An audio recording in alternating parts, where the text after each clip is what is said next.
Welcome dear students and aspirants those preparing for competitive examinations. நம்ம இன்னைக்கு இந்த வீடியோல எதை பத்தி பார்க்க போறோம்னு பாத்தீங்கன்னா கேட் 2025 ஈஸி சொல்யூஷன்ஸ் அதுதான் பார்த்துட்டு இருக்கோம். இப்போ இதுல ஆக்சுவலா ப்ரீவியஸ் கொஸ்டின் தான் இது. ஸோ கேட் 2025 சொல்யூஷன் இதுக்கான சொல்யூஷன்ஸ் பார்க்குறோம். ஸோ ஃபார் எக்ஸாம்பிள் இதுல வந்து என்ன கொஸ்டின் கேட்டிருக்காங்கன்னு பாருங்க. Consider the matrix A matrix கொடுத்துருக்காங்க. இது வந்து ஒரு 4x4 மேட்ரிக்ஸ். அதே மாதிரி ஒரு 3 அன்னோன் வேல்யூ இருக்கு, ஆல்பா பீட்டா காமா இருக்கு. ஸோ அவங்க கொஸ்டின் என்ன கேட்டிருக்காங்கன்னா for which of the following combinations of alpha beta gamma is rank of A is at least 3. இப்போ அதே மாதிரி இந்த 4 கேசஸும் கொடுத்துருக்காங்க அண்ட் as well as இந்த ஆப்ஷன்ஸும் கொடுத்துருக்காங்க. எது இதெல்லாம் ஆப்ஷன்ஸ் மேட்ச் ஆகுதுன்னு பார்ப்போம். ஸோ ஃபார் எக்ஸாம்பிள் இதில் வந்து 3 கேஸ், அதாவது 4 கேஸ் இருக்குது. அது 4 கேஸுக்குமே செக் பண்ணுவோம். ஃபார் எக்ஸாம்பிள் இதில் வந்து ஃபர்ஸ்ட் வந்து என்னென்ன தெரிஞ்சுக்கணும்னு பார்த்தீங்கன்னா இது வந்து ஒரு 4x4 matrix, 4x4 matrix and maximum rank வந்து எவ்வளோ இருக்குன்னா ஏ வந்து மேக்ஸிமம் ரேங்க் ஆஃப் ஏ வந்து 4 இருக்கும். ஸோ இப்போ இது வந்து ரேங்க் ஆஃப் ஏ வந்து மேக்ஸிமம் வேல்யூ வந்து 4. இப்போ அவங்க என்ன கேட்டிருக்காங்கன்னா ரேங்க் ஆஃப் ஏ வந்து greater than or equal to 3 கேட்டிருக்காங்க. அதாவது என்னன்னா இது சிம்பிள் என்ன சொல்லணும்னா 3 இருக்கணும் இல்ல 3க்கு மேல அட்லீஸ்ட் 3 இருக்கலாம் இல்ல 3க்கு மேல இருக்கலாம். அப்போ வந்து சிம்பிள் என்ன ரேங்க் வந்து 3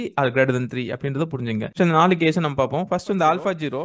ஃபர்ஸ்ட் கேஸ் வந்து என்னன்னா ஆல்ஃபா 0 அண்ட் பீட்டாவும் காமாவும் equal but not equal to 0. So அந்த விஷயத்தை முதல்ல புரிஞ்சுங்க. ஸோ ஃபார் எக்ஸாம்பிள் நான் ஆல்ஃபா 0 வச்சுருன்னு வச்சுங்க. Alpha 0 and beta and gamma not equal, பீட்டாவும் gamma equal but not equal 0 அப்படின்ற மாதிரி சொல்லிட்டேன். ஸோ ஃபார் எக்ஸாம்பிள் அதை எப்படி எழுதலாம்னு பார்த்தீங்கன்னா ஏ வந்து 2 3 4 5 அண்ட் 0 6 7 8 நெக்ஸ்ட் வந்து 0 0 0 அண்ட் 1 வச்சுக்கிறேன். ஸோ as well as இங்க பீட்டாவும் காமா ஈக்குவல். ஸோ நான் நெக்ஸ்ட் 1 தான், நெக்ஸ்ட் 0 0 0 இந்த மாதிரி கிடைச்சிருக்கும். இப்போ நம்ம இந்த எழுதிட்டோமா, எழுதுனதுக்கு அப்புறம் என்ன நம்ம இது ரேங்க் வந்து ஃபைண்ட் பண்ணோம். ஸோ இப்போ நம்ம ஃபர்தரா வந்து இது வந்து 0 ஆக்க முடியுமான்னு பார்ப்போம். ஸோ ஃபர்தரா 0 ஒரு ரோ ஆக்க முடியும். ஸோ அதனால 2 3 4 5 இது வந்து 2 3 4 5 அண்ட் 0 6 7 8. ஸோ இந்த ரோ வந்து 0 0 0 1 இருக்குது. ஸோ இந்த ரோ 4 மட்டும் நம்ம ஃபர்தர் ரிடக்ஷன் பண்ண முடியும். Row 4 is equal to row 4 minus row 3 பண்ணா உங்களுக்கு என்டையர் ரோ வந்து 0 கிடைக்கும். அப்போ இந்த கேஸுக்கு வந்து ரேங்க் என்னவா இருக்கும் அப்படின்னு பாத்தீங்கன்னா இந்த கேஸுக்கு வந்து ரேங்க் ஆஃப் ஏ வந்து 3 தான் இருக்கும். இப்போ வந்து இப்ப இந்த கேஸ் வந்து ரேங்க் ஆஃப் ஏ வந்து 3 அப்படின்றது நம்ம அண்டர்ஸ்டாண்ட் பண்ண முடியுது, சரியா? ஸோ இப்போ இந்த கண்டிஷனுக்கு வந்து நம்ம வந்து ஓகே ஆகுது. ஆக்சுவலா இப்போ அதுக்கப்புறம் ஃபர்தரா ரிடக்ஷன் பண்ண முடியும், இந்த 0 ஆக்க முடியும்னா கண்டிப்பா முடியாது. செக் பண்ணி பாத்துங்க. ஸோ அதனால வந்து ரேங்க் வந்து 3ன்றது ஃபிக்ஸ் பண்ணிட்டோம். ஸோ இப்போ அவங்க என்ன கேட்டிருக்காங்க, என்னென்ன கண்டிஷன்ஸ்லாம் வந்து ரேங்க் 3 கிரேட்டர் தென் 3 கேட்டிருக்காங்க. ஸோ இது வந்து இது கண்டிப்பா வந்து அக்செப்டபிள். ஸோ இது வந்து ஆப்ஷன் அதான் நம்பர் 1 வந்து இது கண்டிப்பா வந்து சூஸ் பண்ணிக்கலாம். ஸோ நெக்ஸ்ட் அடுத்த கேஸ் என்ன சொல்லியிருக்காங்கன்னு பாத்தீங்கன்னா மூணுமே equal, alpha beta gamma equal but equal to 0 சொல்லியிருக்காங்க. ரெண்டாவது கேஸ் வந்து இதுதான். ஸோ மூணுமே equal, alpha is equal to beta that is equal to gamma that is equal 0 அப்படின்னு சொல்லியிருக்காங்க. ஸோ இப்போ இதை நம்ம எழுதி பார்ப்போம். ஸோ இது வந்து எப்படி எழுதலாம்னு பாத்தீங்கன்னா for example A matrix that is 2 3 4 5 and 0 6 7 8 and 0 0 0 0 and 0 0 0 0. So இப்போ பார்த்தீங்கன்னா ஸோ இந்த மேட்ரிக்ஸ் பொறுத்த வரைக்கும் ஃபர்தராக இதில் டேரக்டாக சொல்லிடலாம். இது வந்து ஆக்சுவலாக 2 கம்ப்ளீட் ரோ 0 ஆயிடுச்சு. ஸோ ஃபார் எக்ஸாம்பிள் ரோ 3யும் ரோ 4 0 ஆயிடுச்சு. ஆக்சுவலாக ரோ 2 வந்து திரும்பவும் வந்து ஃபர்தர் ரிடக்ஷன் பண்ண முடியும்னு பார்த்தீங்கன்னா கண்டிப்பாக முடியாது. ஸோ அதனால நம்ம என்னன்னா இங்கே ரேங்க் ஆஃப் எக்ஸ் பண்ணலாம். ஸோ இங்கே வந்து ரேங்க் ஆஃப் ஏ வந்து என்னன்னா 2, ஸோ 2 அதாவது நம்பர் ஆஃப் நான் ஜீரோஸ் வந்து 2. ஸோ அதனால ரேங்க் வந்து 2. So number of non zero rows வந்து 2. ஸோ அதனால rank of that matrix is also 2. So அப்போ இந்த கேஸ் வந்து என்ன ஆக்சுவலாக நம்மளுக்கு என்ன சொல்லியிருந்தாங்க, 3 இருக்கணும் இல்லை 3க்கு மேலே இருக்கணும்னு சொல்லியிருக்காங்க. At least 3 or greater than 3. So at least 3னா 3 இருக்கலாம், 3 கிரேட்டர் இருக்கலாம். இப்போ இங்கே வந்து ரேங்க் 2 இருக்கு. ஸோ அப்போ இந்த கண்டிஷன்ஸ் வந்து நாட் பாசிபிள். ஸோ அப்போ வந்து ஆப்ஷன் அதாவது 2ன்றது வரக்கூடாது. ஸோ அடுத்த மூணாவது கேஸ் வந்து என்னன்னு பார்த்துருவோம். ஸோ பீட்டாவும் காமாவும் ஈக்குவல் டு 0, பீட்டாவும் காமாவும் equal to 0. So third case வந்து பீட்டாவும் காமாவும் ஈக்குவல் டு 0 பட் ஆல்ஃபா வந்து நாட் ஈக்குவல் டு 0. ஸோ இப்போ இதை பார்த்துருவோம், இந்த கேஸையும் பார்த்துருவோம். ஸோ இப்போ இங்கே வந்து ஆல்ஃபா வந்து நாட் ஈக்குவல் 0 சொல்லியிருக்காங்க. So for example A matrix இருக்கு தட் இஸ் 2 3 4 5 அண்ட் 0 6 7 8. ஸோ இங்கே 0 0 ஆல்ஃபா வந்து not equal 0. So for example நான் 1 வச்சிடறேன். ஸோ பீட்டா வந்து ஈக்குவல் டு 0. ஸோ இது 0 as well as காமாவும் வந்து ஈக்குவல் டு 0 தான் சொல்லியிருக்காங்க. ஸோ இதுவும் 0 ஆயிடுச்சு. ஸோ நீங்கள் ஃபர்தரா இந்த ஏ மேட்ரிக்ஸை வந்து நீங்கள் ஃபர்தரா சிம்பிளை பண்ணாலும் ஸோ ஃபார் எக்ஸாம்பிள் இது கம்ப்ளீட்டாக ஒரு ரோ 0 ஆயிருக்கு. இந்த ரோ வந்து திரும்ப நீங்கள் மினிமைஸ் பண்ண முடியும் நினைச்சீங்கன்னா கண்டிப்பா முடியாது. சோ கண்டிப்பா rank of that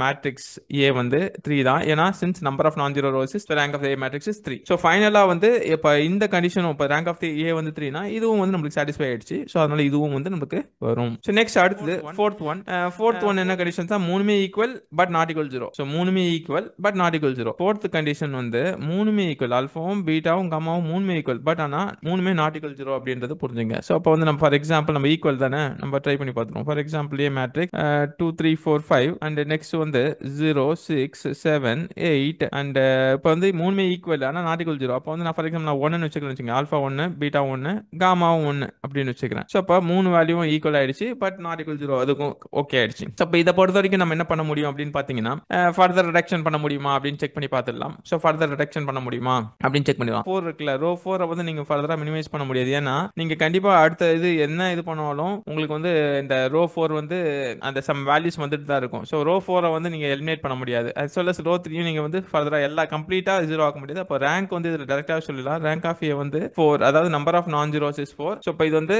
number of non zero row வந்து 4, ஸோ ரேங்க் ஆஃப் ஏவும் 4. ஸோ இப்போ இந்த கண்டிஷனும் வந்து எக்ஸிஸ்ட். ஸோ இப்போ இதுல வந்து 3 கேசஸ் வந்து சூஸ் ஆகுது. ஸோ இதுல எது சூஸ் ஆகல, ரெண்டாவது மட்டும் சூஸ் ஆகல. ஸோ ஆப்ஷன்ஸ் வந்து என்னென்ன கொடுத்துருக்கான்னு பாத்தீங்கன்னா, ஆப்ஷன் ஏ வந்து நமக்கு மேட்ச் ஆகும், செக் பண்ணி பாருங்க. ஸோ ஆப்ஷன் ஏ வந்து மேட்ச் ஆகும். ஸோ என்ன கொடுத்துருக்காங்கன்னு பாத்தீங்கன்னா, ஸோ ஆப்ஷன் 1 இது சூஸ் ஆச்சு, option 3 correct, so as well as option 4 2 மட்டும் வராது. ஸோ அப்போ option A is correct answer. So இது வந்து என்னன்னா ஒரு எம்சிக்யூ, இது 1 மார்க்ல கேட்டிருந்தாங்க. இது வந்து இந்த கொஸ்டின் வந்து என்னன்னா 1 மார்க்ல கேட்டிருந்தாங்க. ஸோ இந்த மாதிரி கொஸ்டின்ஸை வந்து நீங்க என்னன்னா கொஞ்சம் ரேங்கை வந்து குயிக்கா இப்போ இங்க பார்க்கும்போதே உங்களுக்கு அந்த விஷயம் அப்படியே இப்போ நான் வந்து ஒவ்வொன்றா சிம்பிளிஃபை நெக்ஸ்ட் ஸ்டெப்பா ஒவ்வொரு தான் ஷோ பண்ணிருந்தேன். நீங்க என்ன பண்ணலாம்னா டைரக்டாவே வந்து இங்கேயே வந்து அந்த ஆல்பா பீட்டா அதை சப்ஸ்டியூட் பண்ணிட்டு டக்குன்னு உடனே ப்ராசஸ் பண்ணி ஆன்சர் சொல்றதுக்கு ரெடியா இருக்கணும். ஏன்னா வந்து டைம் வந்து நமக்கு குறைவான டைம் தான் இருக்கும். as well as negative marking இருக்கு. ஸோ தப்பு பண்ணாம நம்ம இது பண்ணணும். ஸோ அது மட்டும் தெளிவா ஞாபகம் வச்சுங்க. பார்த்தது நம்ம என்னன்னா மேட்ரிக்ஸ்ல வந்து ஃபர்ஸ்ட் ஒரு ப்ராப்ளம் பார்த்துருக்கோம். ஸோ இது வந்து ப்ரீவியஸா கேட்ட கேட் ப்ரீவியஸர் கொஸ்டின்ஸ் தான். இப்போ யாராவது GATE preparation GATE 2026 ESE preparation பண்ணியிருந்தீங்கன்னா